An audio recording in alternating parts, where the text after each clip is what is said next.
Hello, my name is Steve. I teach the management classes. This video is intended for the people who are not in my management class, but are in my colleague's management class. So even though most of you do not have me, I think most all of you do know me because I'm known around campus as the guy who likes to drink and collect everything Coca-Cola, which, by the way, that's very true. My first note for you is that if you're not watching this on an iPad or computer, it would be a good idea for you to switch, because I'm going to be showing text here that it will be easier for you if you're on an iPad or computer. So letting you know. Here is the agenda. So the agenda simply means the plan for what I'm doing here. This is how I open all of my classes, and I'm doing this for you. Video 1, this video, is the bad news of the final.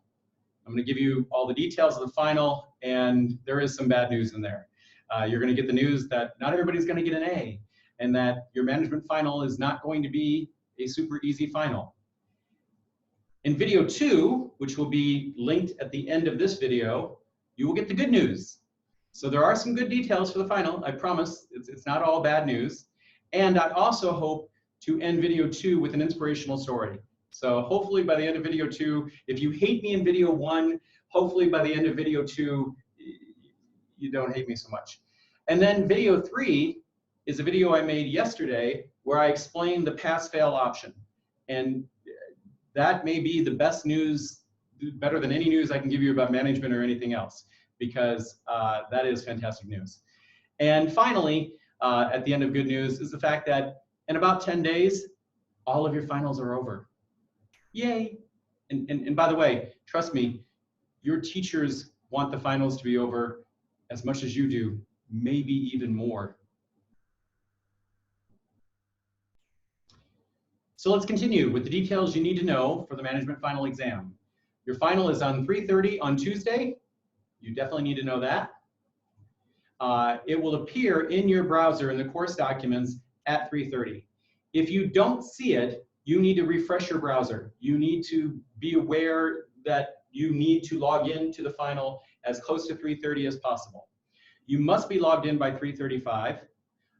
If you log in between 3:35 and 3:40, you will lose marks. So you have 5 minutes to get logged in, and you must be logged in by 3:35 or you will lose marks. If you are not logged in by 3:40, you will not be allowed to sit for the exam. And yeah, again, this is the bad news video. So you're getting all the bad news here. Continuing in the bad news, each multiple choice question, MCQ as we abbreviate it, you'll have 70 multiple choice questions, and each one of them will be worth half a mark, and that will get you to 35 marks. Okay? You will have 70 minutes to complete the exam. So you're getting 1 minute per question. You'll have 70 minutes to complete it. The questions will come randomly, and there will be no backtracking. 60 questions, or 30 marks, will come from the book and your class. And I promise you, we've covered almost everything, but if you are in college, and you should be reading the book. There will be 10 questions, or 5 marks, that come directly from your instructor, whoever your instructor is. So it will say, as Mason said in class, as Muhammad said in class, as Mary said in class, or for my students, as Steve said in class. So you will get questions that are specifically what we covered in class. There are other things you need to know. All the multiple choice questions are new. So they're all new. There will be a pool of questions. Not everybody is going to get the exact same exam. So don't wait for your friend to share their questions with you. Also, there will be no bonus questions. So again, I'm giving you all the bad news in this video, okay? But you're saying to yourself, aren't exams supposed to be 2 hours? So why are you only giving us 70 minutes? I have an answer for that. Also, wait, aren't we supposed to are we only getting multiple choice questions? What about the essays? I have an answer for that. And also, it's only 35 marks. What about the remaining 5 marks? It's supposed to be worth 40 marks. I have an answer for that too.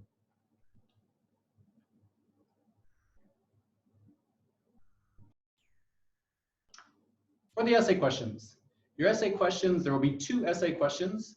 Each essay question will be worth 2.5 marks. So that will get you your 5 marks for the essay. The essay questions are going to be written by your instructor. So part of the essay question will be, or the essay question is written by your instructor. So don't ask me what your instructor is going to have for a question. I'm not even sure what I'm asking yet for myself. So yeah, I'll get that done though. I'll get it done. The essay question needs to be a 100 to 200 word answer, and you will have until 5:30 to submit it. The essay questions will appear at 4 o'clock in the course documents, where you see your test. You need to check the box allowing your instructor to check for plagiarism. If you don't check the box in my class, I will not grade it. So in my class knows how I check that. Yeah, your instructor may have some different rules when it comes to the essay questions. That's completely up to them. But this is what is working. This is what we're planning for right now. Other details you need to know. The multiple choice results will appear at 5:30. So when you're done with when you finish the multiple choice, you will not see your marks. They will appear at 5:30 at the end of the exam time.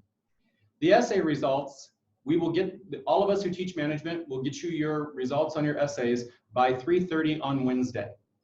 So we need 24 hours to grade your essays properly.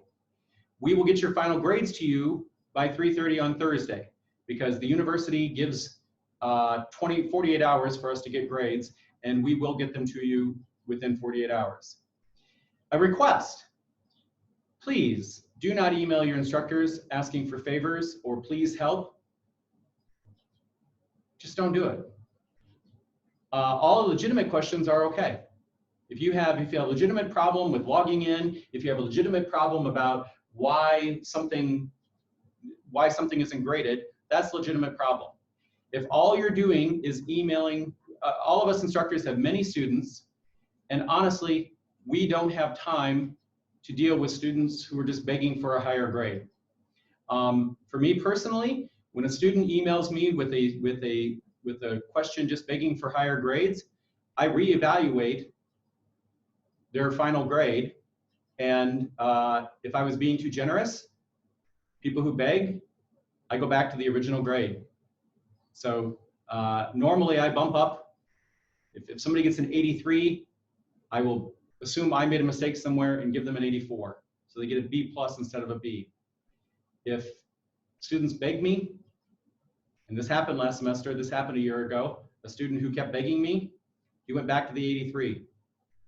True story. So this is the end of video 1.